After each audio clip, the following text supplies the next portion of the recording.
Pankaj Talwar.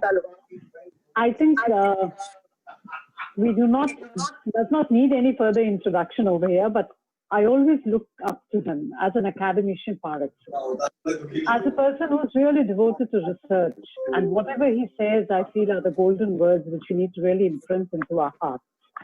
For the purpose of introduction, I would say that at present he is the head medical services, fertility and IVF at CK Birla Hospital, Gurgaon, director of the ARTEC director. He's been the Vice President of the Indian Fertility Society, the Founder Secretary General of the Fertility Preservation Society of India, the Honorary Senior Consultant Professor, Department of Reproductive Medicine of Pacific Medical College and Hospital in Airport. We all are really eager to hear you, sir. And I'm not going to stand in between. It's your experience that we really want to listen to, and each one of us really wants to learn from it. So over to you, sir. Thank you very much, ma'am. I'm grateful to Dr. Sharda Jain for inviting me here, Dr. Jyoti Bhaskar, and Dr. Jyoti Agarwal, Dr. Meenakshi, Dr. Deepti. Thank you so much for giving me this opportunity. Actually, after this song which you have played, it's become very, very solemn affair now. I don't know what to say. It was a very heart-rendering song which you played, and it's a mighty tribute to people who have worked to fight COVID. We've lost many people. We have lost many of our very good friends. COVID has taught us many things. And as a man, as a gynecologist, I have myself learned many things. What have I learned? Every day we've been working 13, 14 hours a day. But what I've learned how to clean washrooms. I have learned how to clean kitchen utensils. Many things. I've learned ironing. I have learned how to cook. So COVID has taught us many things. And now we can say that we are equal to our lady partners. It was always, we said, the women are equal to us. I can say very humbly now, as a soldier in khaki at the border and the men in white, I have white also. We have learned how to behave as a good husband and try to get good help, be a good helping hand to our wives. I think all of the men who are present here, they would also agree to me that we've really learned how to be equal partner at homes. So, with that background, the topic for me today is to talk about the tips and tricks of IVF. And I'd like your permission to share my screen now.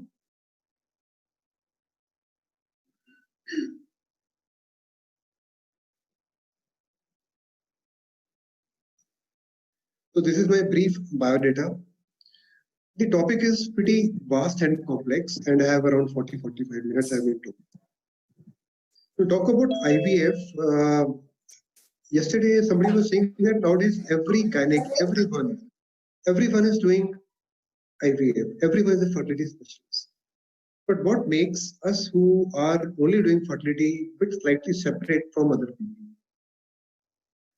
So in case you look at this maze here, there's a small gentlewoman in red here, standing in the middle of the crystal maze. That's about the IVF. It's a very complex branch. Looks very simple, and half the time they say that we are running away from obstetrics. They say, you IVF karte ho na, you're running away from obstetrics, so you're doing IVF. But today I'd like to bring for you certain points which will tell you that IVF is pretty complex science in itself. And first of all, for all the audience here, what is IVF? IVF is nothing. It's a very simple method in which we bring in vitro. This means inside the laboratory, we bring together eggs and sperms, and we bring them together, and they form nice embryos or babies, we call them. Then we put them back into the womb of the. This is the IVF process. We all are doing IVF. We all are aware of these techniques. So we have to do some amount of stimulation. Then we do the pickups. Then we do IVF where we mix sperms and the eggs, or we can carry out ICSI. Make the embryos, and the embryos can be either frozen or they can be transferred. The basic gist about in vitro fertilization. This is conventional IVF where we are inseminating an egg in the middle. We add around 50,000 sperms per egg in a small petri dish. and we call it IVF. And the end point is generating these embryos. When we get these good embryos, they can be use a small plastic cannula, and we do a thing called embryo transfer, and they are inserted inside the womb of the woman, depending upon when we want to do it on some particular days. So IVF in itself is an incomplete term. We always have IVF and ET. That means embryo transfer. IVF stands for IVF plus embryo transfer, or it may be embryo freezing. This is a type of a laboratory in which we work at any good center. This is the lab of our hospital. You'll find that it's got few laminar flow hoods, it's got few incubators, some are lying here, it's got an ICSI machine. So it looks pretty neat, looks like a very advanced operation theater where we can actually operate upon the embryos. So we have to have a very well done up laboratory which can breathe by itself, which can actually ventilate itself and get good quality outcome, where we handle our embryos under these microscopes. These are laminar airflow hoods. And the first tip and trick of having a good IVF lab, having good outcome is having a good IVF laboratory under your cover. These are the workstations we have to procure. Like all of you you work on robotics, you do laparoscopic surgeries, you do TLH, or you do big surgeries under fluoroscopic guidance. We use big ultrasound machines. We work on this equipment. So in IVF, this is our equipment. Here we work and try to do justice to our clinics. These are the incubators. They are the heating boxes. Plus, they have some amount of. They can, concentrate the carbon dioxide and give us some amount of adequate amount of carbon dioxide concentrations, which can grow embryos well. This is an ICSI machine where we carry out intracytoplasmic sperm injection. These things are quite not new for you. You know about these things, and you would be having it with you also. But these are few equipments on which we work on, and the whole tips and tricks will involve working well on this equipment. So in ICSI, we hold an egg with one arm, and with the other arm, we inject this sperm inside an egg. That is called intracytoplasmic sperm injection, ICSI. So now IVF, when we talk about IVF, it doesn't end with in vitro fertilization. It should have in the end in vitro fertilization and embryo transfer or embryo freezing. Is that all about IVF? Does IVF end with what we have done till now? No, it does not. A very major component, chunk of our IVF practice is about oocyte donation. How legal, illegal, how much we can do it. We'll talk about it when we go to the medical legal things. But egg donation is a very important armamentarium of an IVF doctor, and this is part of IVF treatment. So here we take an egg from a donor, we separate the eggs, and we give it to the wife of the commissioning husband. So eggs are given to the lady, couple, and sperms are taken from the male, and then we make embryos. And after that, this donor disappears. She's always anonymous. She's never seen. Nobody sees her, barring the clinicians. And then she never interacts with these people. And then she goes over a separate place. Then we have something called embryo oocyte freezing. This is also part of IVF. They both have their own clinical implications, clinical outcomes, about which we will talk as we move ahead. And this is about a bit of cryobiology. We work on liquid nitrogen containers. We work with LN2. We have to preserve the life in liquid nitrogen at minus 196 degrees centigrade for years. We can do it for 10 years as per the ICMR guideline. Is that all? Is that all about IVF? No, there is one more term. It's called egg banking. It is called social egg freezing, where young women can undergo egg, or a woman who wants to preserve her fertility, either due to some sort of reason that she wants to delay her marriage, or she wants to delay it because she's got some amount of malignancy or some other disease. So we can do her stimulation, retrieve her eggs, and they can be kept in the LN2 can as many number of years till the time she is ready to come back to get her embryo implanted. So now we have added some more terms to IVF. IVF ET we have added. We have spoken about donor egg freezing, donor eggs. We have spoken about egg freezing. Is that all? No, there's one more thing which is pretty important for us, and that is surrogacy. In surrogacy, we get a carrier who, as per the government guidelines, rulings, and the cabinet approval, she'll be a carrier of the embryos of this couple. And then when the baby is born, the baby will be handed over to the intended parents, and then she will go. That's the way the whole thing works. Egg donors are always anonymous. Sperm donors are always anonymous, but surrogates are always interacting with the intending couple. So we have surrogacy, ovum donation, sperm donation, and these are all part of IVF. And why you have to know about this thing is that all have got medical legal implications. Today when I speak to you for some time, I've been honored, it's my great honor to be with you for some time. I will talk to you about how we do IVF, how IVF is being done, that you all are doing. I will talk about primarily the way I work up my cases in very simplistic terms. Whatever we do with the patients has to be very much ethical, transparent. I don't say it should be non-commercial. Commerce is always there, but it should be ethically commercial. How to do ethical, commercially viable IVF, that would be my take-home message for all of you. Before we start, is fertility equal to IVF? We call ourselves fertility doctors, but we are always very keen to do IVF. IVF kar dete hain, IUI kar dete hain. But is that about, are all the things same? They are not same. We are fertility specialists, and for us, before we go to IVF, there are multiple ways how we can help. How we can help? We can counsel them. We can tell them about time intercourse. We can tell them about IUI, IVF, self, donor, surrogacy. All of these things are available. But somehow, what I am finding in my practice, small or big, in the government or in the private, we are somehow taking our patients towards IUI or IVF. That should not be.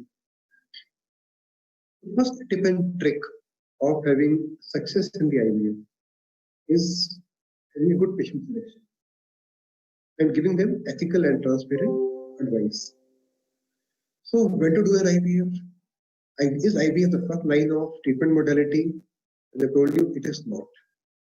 Remember that we are treating fertility. We are not treating a couple only to do their IVF. So, coming to my discussion for today, tips and tricks of successful IVF. So, when I wanted to start making this PowerPoint presentation, I had so much to talk. I thought I'll give you 10 points which I consider which are important for you. I'll call them 10 commandments to improve. These are the ones in case which you follow, you'll be able to have a very peaceful sleep in the night. And that is very important. You won't take any curses home, and our take-home baby rate, our pregnancy rate will increase.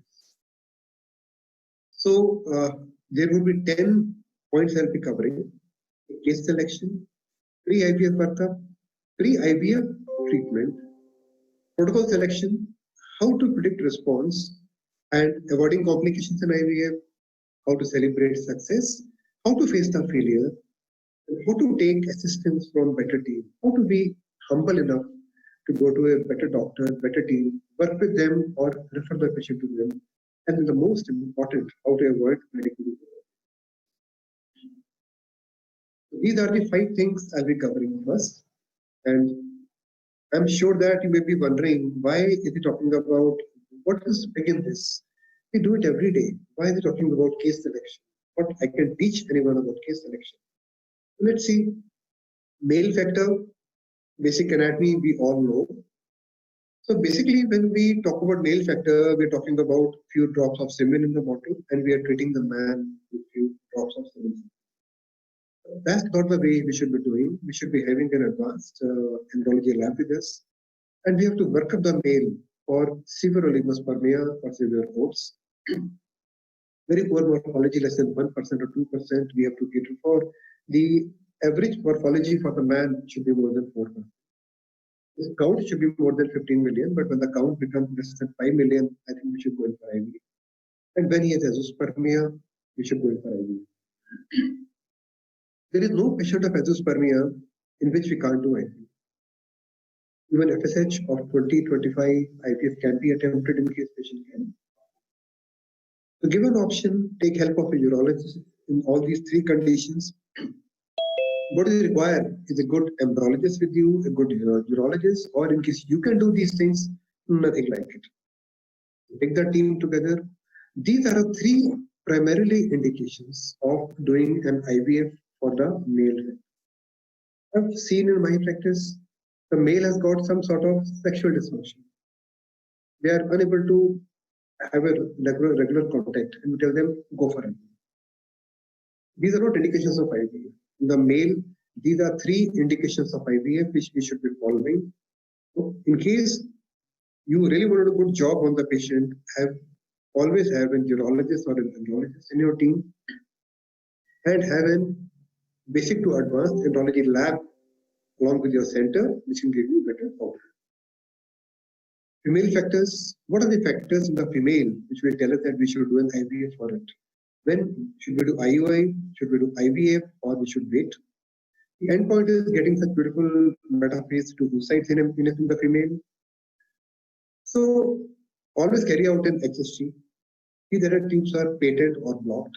The tubes are blocked, this we can think about IVF. But for unhealthy tubes, routinely or having one open tube, you should advise a patient IVF.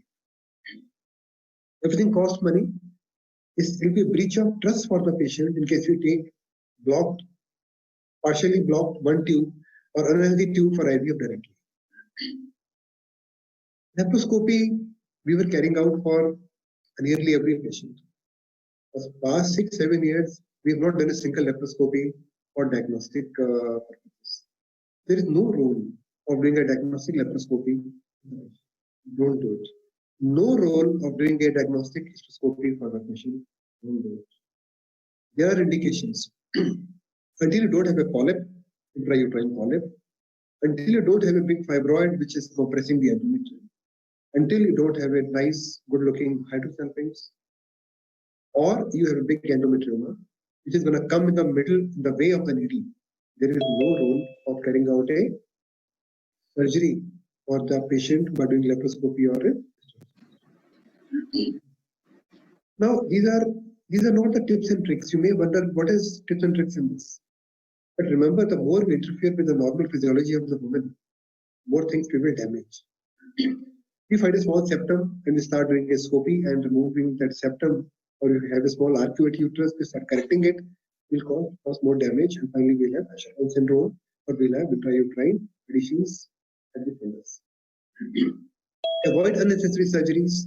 Avoid diagnostic laparoscopies because they will delay the surgery of your IVF and won't lead to better outcome. So when we have women coming with these factors, while it will block, yes, you can do an IVF. Multiple failed IUIs, definitely do an IVF. Severe endometriosis with disturbed tubo-ureter relationship, okay. Frozen pelvis, go ahead. But in case the tubes are still open, we'll give it a trial with IUI also. When ovaries are not responding with a PCOS, yes, you failed in IUIs, you failed with letrozole, clomiphene, giving them some HMGs, go in for IVF. Recurrent miscarriages, the women who are awaiting cancer treatment, or women who want social egg freezing, or when the uterine endometrium doesn't look very, very good, she's got some additions, then of course you can try for IVF, but that again may not work out. Here we can, in case the woman is borderline age, we can freeze her embryos and keep working upon her endometrium.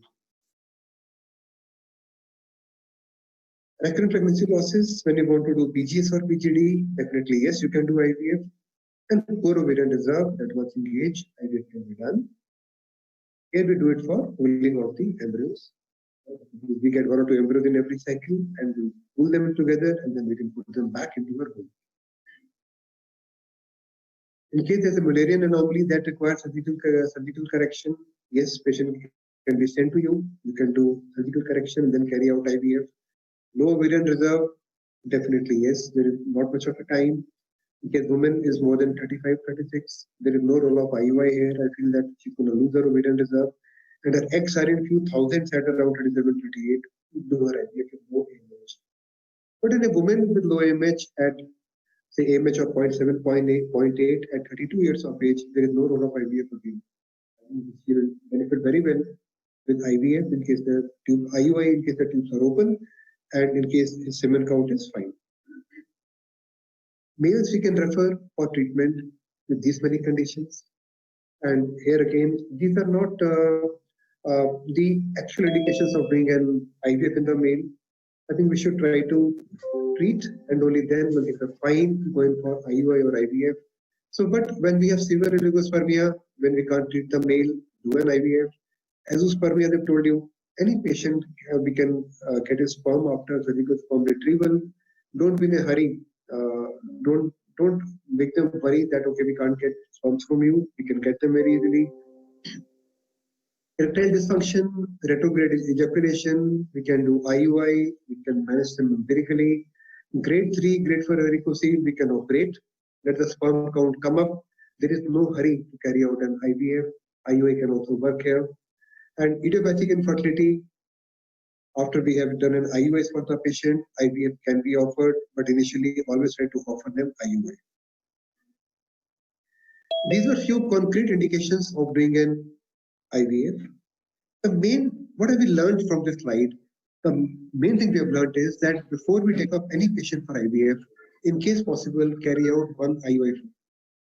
When you carry out an IUI for the patient, that is a tip and trick to know about her endometrium, to know about her ovarian response, and to know how the woman behaves under. So don't be in a hurry. The moment patient comes, you just take them for IVF quickly. Don't do it. In case she has waited for a very long time, let her wait for 1 more month. And I'm sure that once you do. Hindi बोलने में तेरा बाप छोटा हो रहा है क्या? हिंदी क्यों नहीं बोल रहा है? चोर. So once you. क्या? हिंदी बोलने में तेरा बाप मर रहा है क्या? डोकर ये. So once we carry out. Hey, चुप रह. मारूंगा. Once we carry out IUI for the patient, we can come to know that her cavity is fine. अरे नवनीत सर म्यूट कर रहा कौन है सर? नवनीत सर म्यूट करो. कौन है कोई देखना. So now once you've decided. तेरा बाप बैठा हूँ यहाँ. Once we have decided that we have to go in for IVF. अरे हिंदी बोल ले चोर. हिंदी बोल ले चोर. Yes sir. Sir, please. You mute Vikram, mute everybody.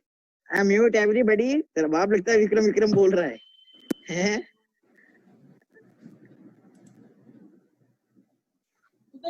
मारूंगा कुत्ते की तरह पकड़ के. कुत्ते की मौत से भी बदतर मरेगा. डॉक्टर खुशनुमा खान. हैं?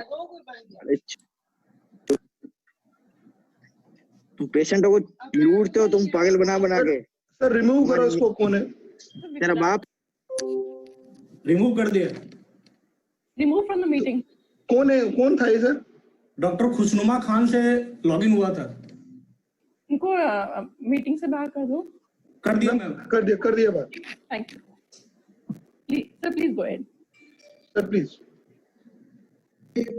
I'm unmuted now. So don't worry, these things happen. See, must be some patient who is badly hurt by probably something by the, I don't know.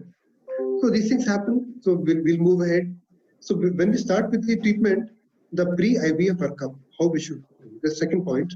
So here we have to take a adequate history from the patient. We carry out some basic blood investigation, viral markers we do for them. We carry out an ultrasound to look at their uterine cavity. We look at the size, we look at the blood flow and the endometrium, and we counsel the patient accordingly. So these few things have to be done before we start. They should be done a month before we start with IVF. Where we fail is that the moment patient comes to us, immediately we start stimulating. Don't do it. That's the advantage of doing an IUI. Once you do an IUI in case tubes are open, you routinely do these things and this will help you immensely. So when you do an IUI, it is a type of a mock embryo transfer. A lot to learn from an IUI, and this will facilitate your IVF outcome.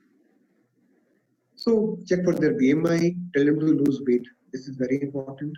In case they have any medical disorder, we have to give them some help. Look for any family history of any diseases or any previous fertility treatment which they have taken. These things we read every day, but actually never follow. And finally, the moment patient comes, we start their IVF, and then finally we end up in a problem where we don't get good optimal outcome. So what all blood tests we have to do? Viral markers I have told you should be done for all.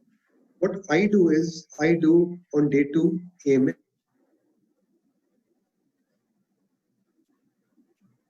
Things are 2, all 4. Then I think AMH and prolactin are the 2 things which we can do. You can ignore LH and FSH. Then we have to carry out an ultrasound and look for an enteral follicular count on day 2 of the periods. And then do a scan on day 9 to look at the endometrial thickness and morphology. Rule out diabetes, rule out glycosylated hemoglobin A1 values, do thyroid profile for all, in which I basically carry out TSH. Then you can do vitamin D. Vitamin D is one of the recommended tests and one of the biomarkers. You can carry out ESR, Montos. I normally routinely don't carry out day 2 endometrial biopsy for tuberculosis, not required. In case our endometrial morphology is fine, then I can ignore that. These are a few basic tests which are required for the female, and for the man, I've told you we have to do a semen analysis. We always have a debate about TSH. So remember, any woman who wants to become pregnant, in case her TSH is more than 2.5, then we have to put her on antibiotics. There is no debate over this. So half the time, for 3/4 of the time, we find people, women who's coming to us, 1, 2, 3 IVFs done, and the TSH is more than 3, 3.5. So it affects fertility. So 2.5, the cutoff figure, we should all remember. On day 2, we carry out a scan to rule out, to do her enteral follicular count. We have to know which ovary can be, how much is the normal enteral follicular count, is the ovary normal responder or hyporesponder or hyperresponder. Day 9, we do a scan to look at uterine morphology or endometrial morphology, uterine contour, cavity volume, and blood flow. Here, what I am doing nowadays from the past 3 years is I carry out a 3D scan. The 3D scan can help you escape hysteroscopy. When you put 3D scan 1 month prior, you know everything about her uterine curvatures, uterine contents, and anything indenting the uterine cavity. So gradually, laparoscopy and hysteroscopy, they are moving away from our armamentarium. We don't do anything which is diagnostic. Until she is a recurrent implantation failure, RIF, where more than 9 embryos have been implanted in her body over 3 to 4 cycles, then we go in for hysteroscopy. Otherwise, we don't. Polyps are ruled out in case you get a polyp 1 cycle prior. Many times I see my juniors, I was also learning that we have stimulated, and on day 9 we see a polyp. Then we tell the patient, okay, no, there's a polyp now, we have to operate, we have to freeze all that. It breaks her heart. With all these polyps and hydrosalpinx should be diagnosed 1 second prior and treated. Both require surgery in terms of polypectomy or in the terms of clipping. Common challenges are like this: when we have a very unhealthy tube, endometrial hyperplasia, hydrosalpinx are seen. So here we have to remove the tubes where we might have a septum or an arcuate uterus. Here we'll have to carry out a 3D scan. So this is another picture where we go in for operative laparoscopy. Patient may require adhesiolysis, and there can be endometriosis, which we can fulgurate. So for diagnosing endometriosis, don't do a laparoscopy. For operating endometriosis, don't do a laparoscopy. We operate upon for an endometriosis only when the endometrioma is more than 5 to 6 centimeters, or when the pickup needle, when we do the surgery, has to go through the endometrium. That's the only indication. Otherwise, don't operate endometriomas, don't operate on fibroids, don't operate on adenomas. Many people just start operating upon adenomyosis. The result is very, very poor. Don't waste your time, you'll cause more damage. How to diagnose adenomyosis? Look at the endometrial myometrial junction by carrying out a 3D scan. I've seen a lot of us ordering MRIs. MRI has got no role in diagnosing a female fertility potential. Agar karna hai to do it, will give you everything about the female uterine anomalies, and it can diagnose adenomyosis the best, better than an MRI. Endometriomas not to be operated. PCOS, here trick will be don't do fulguration. We find many of us just start putting cautery and burning the ovaries, not to be done. You can have softer stimulation protocols, and that will help you better. A few pictures where we can intervene and decide whether patient requires IVF or not. Then counseling is very important, emotional, financial, and tell them about what you're going to do with them. And this should be done 1 month prior, not after we have started this. We try to counsel them 1 month prior and do their billing accordingly. Otherwise, they feel that we are cheating. Like gentleman whosoever was on the TV or whosoever came on the Zoom was saying that I'm sure.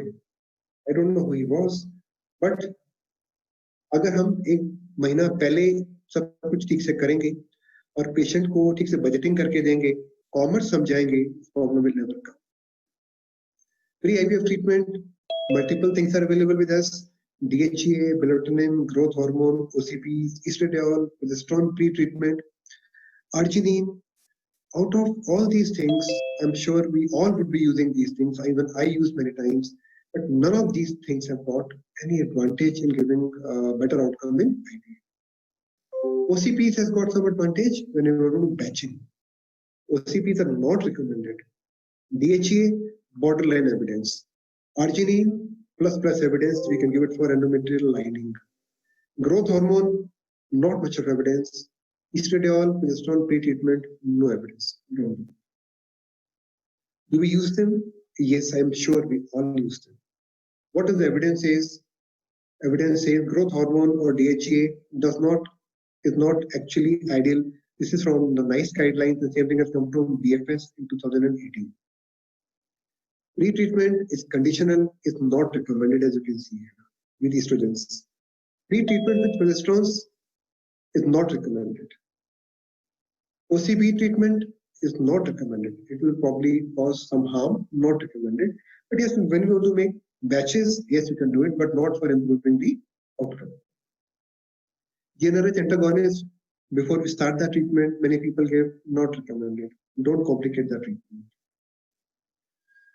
This is what you can read, that heparin and aspirin, many trials have been done. They are not recommended. We find many people, they are giving some sort of immunoglobulins. They write heparins, Bahar globulins, they write give intralipids, they give multiple drugs. They go in for tumor necrosis factor, they go for ratio of Th4, Th2 cells. They check immunoglobulins. These things are not recommended. People do biopsies for T suppressor cells in the endometrium, not recommended. Selection protocol, which protocol to use is always challenging. It all depends upon the age, AMH, PCOS, and endometriosis. The high responders, we always give an antagonist protocol. This you all know. Same thing, we can give it for PCOS. For PCOS, the right thing will be giving any hyper responder, we give them antagonist protocol. Do trigger with agonist, and in case we use GnRH agonist, we have higher chance of having ovarian hyperstimulation, and it will increase dose of gonadotropin. This you have to know. When we have low responders, here you can do anything. Here anything can be done. But remember, don't give a dose more than 300. As a friend, I find many doctors, many of us, 450, 600 is the dose. Don't try it. There are guidelines from ASHRAE, which came in 19. More than 300 doses should not be given in an it doesn't work out. Even though 650, 450 starting dose, my heart pains, but we are all doing it. That's the tip and trick of doing ethical, commercial, but ethical IVF. Endometriosis, do down regulation, give 2 depots, and then give an antagonist or agonist protocol. Both work, but here the one thing you have to do is that you have to avoid infections. Give them 2 or 3 doses of antibiotics. Don't go through an endometrioma. Avoid an endometrioma. Even if you have to leave few follicles, leave them. Don't go through the endometrioma. Pull them. How to predict response? It all depends upon the age. A younger woman will have lower dosages and she'll have a higher response because she has more number of eggs. And as the AMH values will go high in the woman, she will become a hyper-responder, and we have to give them appropriate amount of blood drops. How to avoid complications? OHS, I have told you, we always do an entire protocol. Make it a policy in your life nowadays. Do only entire protocol. Don't do any long. You save money in that, and you'll avoid complications. The tips and tricks here will be going for complete entire protocol. Use low dose type of protocol in hyper responders. Always use an agonist trigger. Nothing to beat 0.2 milligram of decapeptyl or 2 ml of leupride. They work very well. Here, don't add any HCG to yourself. I've seen people combining both. Purpose is lost. Only give them leupride or decapeptyl. Avoid a fresh transfer and freeze all. There won't be any OHSs. And in case you suspect OHSs, give them letrozole 2.5 milligram TDS for 1 week. Whatever left there will disappear. Oocyte retrieval, again, I'm referring to the ASHRAE guidelines which came in 2019. They're very beautiful guidelines. You can get them from the internet. So before you start with the pickups, always check for the patency of the whole system. Is the needle patent? Is everything working or not? Look at the suction pressure. It should be around 100 to 120.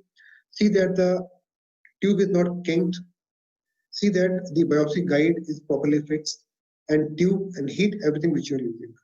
I've seen what happens is that many times we'll have biopsy guide falling down in middle of the surgery. Needle will fall down in middle of the surgery. Suction pressures are not checked. They are either very low or very high. We kink in the tube, and then finally we keep thinking what's going wrong. And we don't have many people with us who will do troubleshooting. That time our probe is in the ovary, in the vagina, and we don't know how to check things back. Before you start, check these things. Very simple to do. Have a OPU checklist. Always place the patient low on the bed. Sometimes patient is very high, and when we put the biopsy probe, when we put the vaginal probe inside, we can't move it down. We can't move it left and right, and the result we're hitting the table base. So see to it that patient is down below. Always put the vagina tightly oppose the probe with the vagina. As tightly you will put it, you'll have an easier entry, and you will have less amount of trauma to the vagina. Follow 3 M's for all of you who are doing, and all of you who are trying to learn. Rule of 3M will help you amazingly. Keep ovary in the middle of the room. 75% of the ovary should be visible to you. Don't go in the corners. Keep the ovary in the middle. Enter every follicle in the middle. Enter ovary in the middle, and keep the needle in the middle of the follicle. And keep churning the needle left and right very gradually. You'll never go wrong. You'll never have an injury. Yes, injuries can occur, but the rule of 3M will ensure that you don't cause any unnecessary complications. Don't move the probe once you are inside the ovary much. Only tilt it by a few degrees, 15-20 degrees left and right. Don't move the probe like this. Needle is inside, there can be injuries. When we have a patient of ovarian hyperstimulation suspected, take even small follicles. Any follicle more than 10 millimeters should be taken. Never puncture endometrioma or hydrosalpinx. Both can cause infection. Hydrosalpinx should be removed prior, And endometrioma should be removed, and hydrocephalus should be removed in every case. And endometrioma not to be removed until it is coming in the middle of the passage of the needle. In case you have 7-8 follicles which you can approach, take them, but don't go through an endometrioma. Don't try to retrieve risky follicles. Getting 2 follicles more and causing an injury, not worth it. Leaving 2 follicles behind is perfectly fine. You'll have a peaceful night. Being heroic and going through every possible anatomy to get 2 follicles may not help you. Avoid transbiometrial approach. You may have empty follicles syndrome. Here what I do is that before I take any patient for pickup, I am checking their HCG levels. Like pregnancy test will tell you whether they have taken HCG or not. But in case you're given an LH agonist, then nothing much can be done. Then you have to, you can only know later. Mock embryo transfer is very important. Do it 1 month prior. Look at the curvature of the uterus, uterocervical length, and find out the way to correct it in case it is wrong. And in case it is not proper, you can do some validation 1 month prior. How to celebrate success? We should celebrate every success, and we should see to it. Remember one thing for all of you. The biggest tip and trick is that nothing will fail you like a success. When success comes, it makes us crazy. We get 8 patients positive, we feel like God. But next time, you will have all 8 negative. Success should not go up to your head. And my dictum for my team is that nothing will fail you like a success. Don't be overconfident and don't become lenient in your work. How to face a failure? This we have to face. When the failure comes, it's primarily about counseling, analyzing why we failed, and having some sort of counseling done on the future treatment options for the patient, amongst our team and with the patient. When to take assistance of a better center. We have done an IVF cycle. 1, no problem.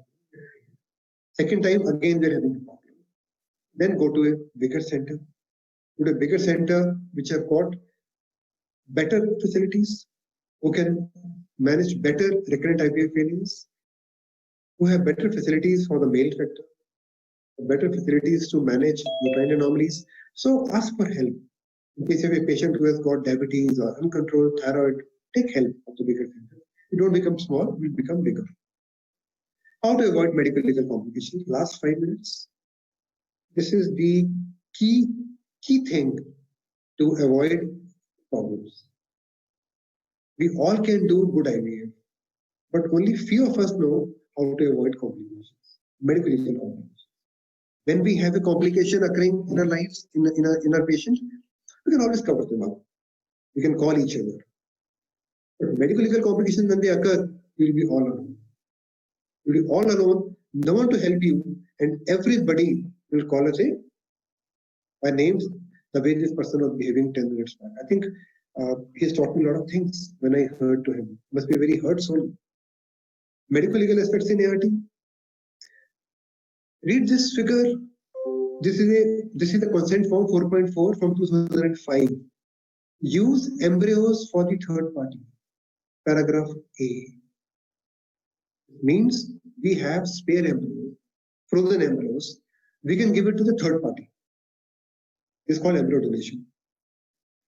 In case the husband dies, he can donate it to the third party. The wife can donate, or the wife dies, they can donate it to the third party. This means that as per consent form number 4.4, 2005, this thing was permitted. Embryo donation was permitted.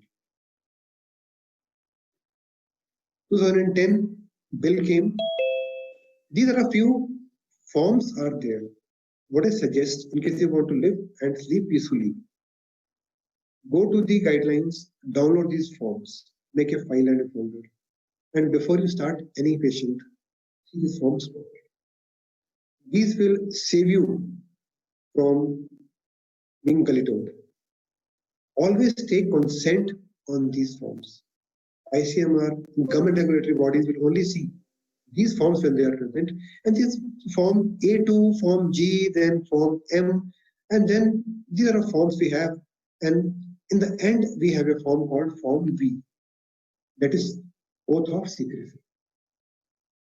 All these forms are there, already there, but thing is that we don't use them, and when we get caught, when the जब वकील साहब कहते हैं कि doctor साहब आपने case करा, consent का है तो हमने हाथ से लिखा होता है scribble करके, and we don't know what to do. Take this Form G, consent for freezing of embryos, 2010. Form G is what we have here. Down below on page 45, see this form properly. This can really save you from a lot of complications. There is nowhere it is written that we can donate our embryos to the third party. So this will take off all the load from your mind of embryo donation. We cannot do embryo donation. There is no form which is available to us. We can only do embryo donation when we have a directed embryo donation. We can get a donor female and a donor man, generate embryos for only one couple. It's not that we have spare embryos and start giving it to people. This supersedes the form 4.4 of 2005. Who said donor guidelines? What is happening is that we take one donor, we take the eggs from one woman, and we are giving it to, we divide, we're doing egg sharing. Because look at this data, this chart which we have, is for same recipient. We can't share eggs anymore as per 15 and 17 guidelines. Sharing of eggs is not. If you do it, you can do it at our own risk, and that is a tip and tricks which I'm telling you, avoid complications by doing such a procedure. Embryo donation is not allowed until it is a directed embryo donation. Planned embryo donation, egg sharing is not allowed. These are the guidelines only. Sort of a bill. It's not an act till now. So some people may do it and escape, but finally the law may catch up with you. And you can only do once for an oocyte donor, and all the eggs retrieved should be given to one person. ICMR consents, documentation, maintaining records, avoiding mix-ups. So consent forms are okay, but consent forms are null and void till the time you don't keep the picture. I suggest that on your laptop, keep a camera. Webcam will only cost you rupees 1,500 or 1,000, even less. Woman couple comes, rotate the camera, take their picture full blown. Below that write husband and wife or partner, and below that put their Aadhaar cards. They should say that we are married. In case you do that, I can guarantee you that 70% of your problems, medical legal, which comes up, will get over. Spare frozen embryos can be kept for 10 days, 10 years. After 10 years, or when the patient doesn't pay, you shouldn't be a Robin Hood.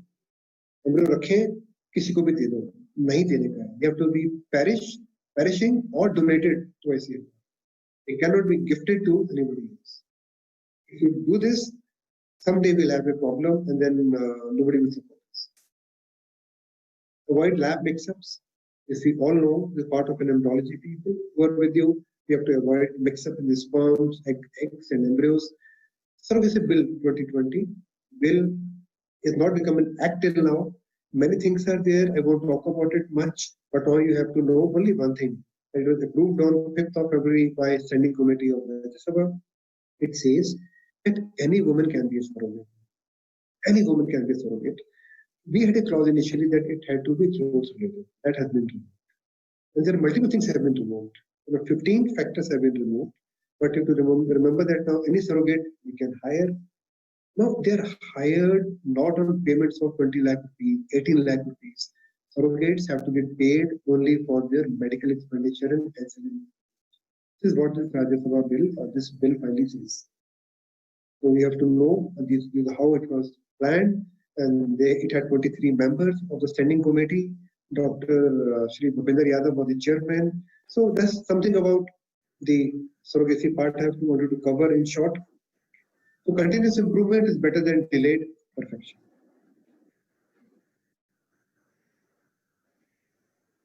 Essential steps before commencing an IVF. Very few. Detail of causes of infertility. Patient should never say कि मेरा IVF कर दिया, मेरा IVF तो होना ही नहीं. Be very, very sure. Is IVF indicated? You should be able to give a certificate of eligibility and essentiality for every IVF, for every surrogacy. Once you do it, then people won't say, like you said, it's a doctor chore. Sensibility and legibility is very, very important for all of us when we do an IVF. Or you make the patient right, if we have IVF karana. They should write, they should demand an IVF. We should not suggest an IVF until they get not indicated. All the procedural details should be told to them prior, the language they understand. With a witness, they should know हम उन्हें क्या बता रहे हैं. What the students हमें तो पता ही नहीं कि डॉक्टर साहब ने क्या कर दिया. अब हमारा पिकअप किया, फिर कहते हैं पॉलिप पे हाइपोसेल्फिंग से ट्रांसफर भी नहीं कर रहे हैं, and they are causing us problem. We shouldn't have money. I agree that we can't give them exact penny-wise substitute how much money will be required. I'm just going to end very soon, few minutes, but you should tell them exactly how much money it will cost. We call a patient at 70,000. Then we keep adding 20 for XC, 20 for blast, 20 for transfer, 10 for freezing. Finally, he ends up paying 1,70,000 rupees. That is not right. Tell them at the very beginning, do a proper workup 1 month prior and tell them you're going to pay rupees 1,20,000 rupees, or 1,50,000, or even 3 or 4 lakh rupees. Success rate. हमारा success rate कितना है? 80%, 90%. कभी नहीं बोलना. As per the guidelines, 30 to 40%, 45%. जो भी है, truthfully tell them, then there won't be any problem. IVF pregnancy handling, as far as possible. At 10 weeks, when the patient is done, refer them to a gynecologist friend who can look after them properly. And what you have to learn in the end is avoiding medical complications and how to deal with failures. When everything is good, so laddu kha lete hain. But when we fail, how to do it, you're counseling your whole team, how to take it further, how to do further enrollment and booking for that patient is important. So with this, I've ended my talk.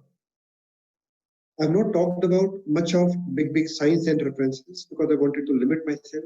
I was told I would talk about my experiences, how I work. I've told you these things. You may not have learned much of referencings and a lot of literature search I've not done for this PPT. But what I've told you, in case you do this, I can guarantee you, I can assure you that you will have a highly satisfied patient, you will have better outcome, and you will have minimal medical complications. I've ended here. Thank you very much for this opportunity. I'm here in case you want to ask me any queries, any questions. It will be my honor to take them. Thank you very much.